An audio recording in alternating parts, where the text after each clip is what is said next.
Hello guys! Hello Aries! Welcome dito sa aking channel, Kapalaran 888. Welcome guys! Thank you pala sa lahat ng Aries na patuloy na nanonood dito sa aking channel. Pasensya na kayo na pre-shuffle ko na siya pero hindi ko pwedeng pakita yung kamay ko kaya ganito na. Okay? So, pwedeng mga 1 week lang na reading, ganun tayo. Okay, so Aries, first card mo dito is Artemis, Guardian. So, wow! Aries, sa linggong ito, sinasabi ng first card mo dito na you and your loved ones are safe and spiritually protected. So, kung nag-aalala ka, concern ka sa health ng family mo, sa bagay-bagay sa pamilya mo, sa sarili mo, sinasabi na huwag kang mag-alala kasi maayos, walang masyadong problema, walang masyadong gulo. And you are protected, you are guided, you are divinely guided, you are divinely protected. Unexpected income, Aries. Congratulations doon sa mga Aries na hindi nag-i-expect ng mga additional money, overflowing ng money this week. Kasi dito sinasabi pwedeng nangangailangan ka ng pera or nangangailangan ka ng lump sum of money and then yun, isang hindi inaasahan na tulong pinansyal ang posibleng makuha mo from someone. Dito din, unexpected, pwedeng may mag-hire sa'yo this weekend para sabihin sa'yo, oy Aries, tulungan mo ako na kumpunuhin, ganito, ganyan. So, nakikita ko sure dito yung 7, 8, 9. So, it's 9. Sinasabi dyan na etong health na to ay posibleng makakatulong sa'yo sa kung ano man na mangyari this week. Okay, Aries, simula tayo dito sa gilid. 8 of Swords is all about imprisonment, restrictions, stagnation. Siguro for 8 months nakaranas ka ng ganitong sitwasyon. It's either physical imprisonment, physical restrictions, physical stagnation, or pwedeng spiritual.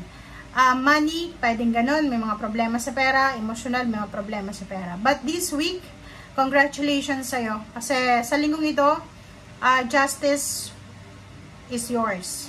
Justice will prevail.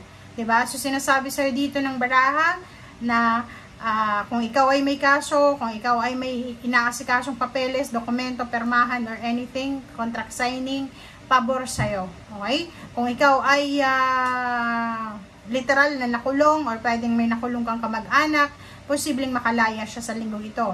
Or posibleng etong restrictions na to, imprisonment na to, pwedeng sa trabaho, pwedeng in contra ka for 2 years or pwedeng in contra ka for 8 years. And ngayon, sa linggong ito, makukuha mo yung freedom. So, it's all about freedom. Freedom from restrictions. Freedom from any stagnation. Okay? Page of Cups, nakikita ko na you are supported. So, emotionally, financially, you are supported ng mga taong nagmamahal sa'yo. Nakikita ko dito, may mga taong pwedeng mag-offer sa'yo ng job. If you're looking for a job, if may trabaho ka naman, may business ka, maraming mga tao sa paligid mo na mag-offer sa'yo ng tulong. Pwedeng pautangin ka, or posibleng, anong tawag dyan? Pwedeng pautangin ka nila, or posibleng tulungan ka nila para makautang sa bangko. Or pwedeng tulungan ka nila para makahanap ng trabaho. Okay? Hierophant, nakikita ko sir dito, isang business ideas ang naiisip mo na posibleng simulan mo sa linggong ito. And 8 of Cups, nakikita ko yung travel. So, you're moving on, you're moving out, you're abandoning the situation. Kung nasaan ka man, kung nandito ka sa restricted na lugar, hindi ka malaya, pwedeng nasa trabaho ka bilang OFW, wala kang day off, or nasa bahay lang, trabaho lang ng trabaho.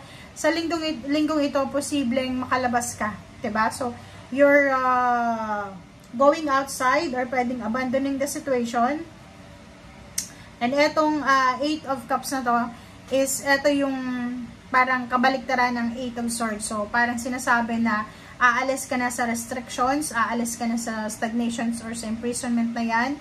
Pwedeng mag-move forward ka na, uuwi ka na sa inyo, uuwi ka na ng Pilipinas, aalis ka na yan sa lugar na yan, hindi para sa'yo. The Devil, nakikita ko sa'yo dito, mag-iingat ka lang kasi marami kang rason para mag-celebrate sa linggong ito. Isipin mo una, kung wala kang rason, sinasabi ko sa'yo, yung buhay mo ngayon, buhay na buhay ka, rason yan para mag-celebrate. Okay? So, iwasan mo yung temptation. Ano yung temptation ngayon? Yung temptation ngayon is yung may binibigay sa yung rason ang Panginoon para maging masaya ka. Pero hindi ka masaya dahil hindi ka kontento. May nahanap ka. Which is mali yun. Kailangan mong alisin yun. So, the devil, nandito na naman yung the devil eh. So, mag-iingat pala kayo sa lahat ng Aries dyan, sa mga kaibigan, kakilala, or sa mga dati yung kakilala, like for example, doon sa mga taong alam mo na ipapahama ka. Kaibigan, kamag-anak, kakilala, or kung kanino man. So, yun ang kailangan mong pag-iwasan or iwasan sa linggong ito. Okay? And next card natin is etong The Sun. So yun, The Sun. Isang selebrasyon ang posibleng magaganap sa linggong ito kasi nga makakalabas ka na sa stagnation na yan, paper man ng kontrata yung iba. Yung iba may rason na para makapag-ipon ng pera. Yung iba maliwanag na eh, parang may rason ka na para maging masaya eh. Klaro na, 'di ba? Kung dati ang dilim ng paligid mo, walang purpose, walang focus, hindi ka sigurado eh. Siguro nakaranas ka talaga ng restrictions eh, or stagnation. Pag nasa stagnant na situation, hindi mo alam kung kailan ka lalabas dyan sa stagnant na lugar na yan. So, nakikita ko dito yung The Hermit. So, yung The Hermit na yan, sinasabi na, this week, makikita mo yung liwanag, yung clarity. Pwedeng kung ikaw FW, may plane ticket ka na pauwi ng Pilipinas. Kung halimbawa naman ikaw ay maraming utang, pwedeng sa linggong ito, makakabayad ka na, or pwedeng meron ng pag-asa na makabayad ka, parang ganun. Kung may problema ka sa emotional, physical, mental, sa linggong ito, The Hermit, nakikita ko na marami kang marirealize na paraan para makaalis dyan sa situation na yan. Okay? Ang linggong ito, nakikita ko sa'yo dito na may kailangan kang pera. So, lump sum of money. Kinakailangan mong mag-save, kailangan mong makalikom ng lump sum of money this week. But you're lucky, yun nga sinasabi sa'yo na you are guided, you and your loved ones are safe and spiritually protected. May mga tao na pwedeng makatulong sa'yo, pwedeng lapitan, pwedeng hinga ng tulong in case of emergency or in case of problems. Okay? So, yun. And be careful din doon sa mga ino-offeran ng job offer. Kasi yung kontrata, halimbawa kung papunta kayo ng ibang bansa bilang OFW, make sure na basahin nyo yung papeles, lalo na kung hindi naman yan English or iba yung lengguwahe. Okay? And yun guys, so expect celebration this week. Comment down below next week pag napanood mo to, kung may celebrate ka, comment mo bakit ka magse-celebrate. And yun, congratulations sa lahat na posibleng may celebrate sa linggong ito. You deserve the celebration and happiness. Bye!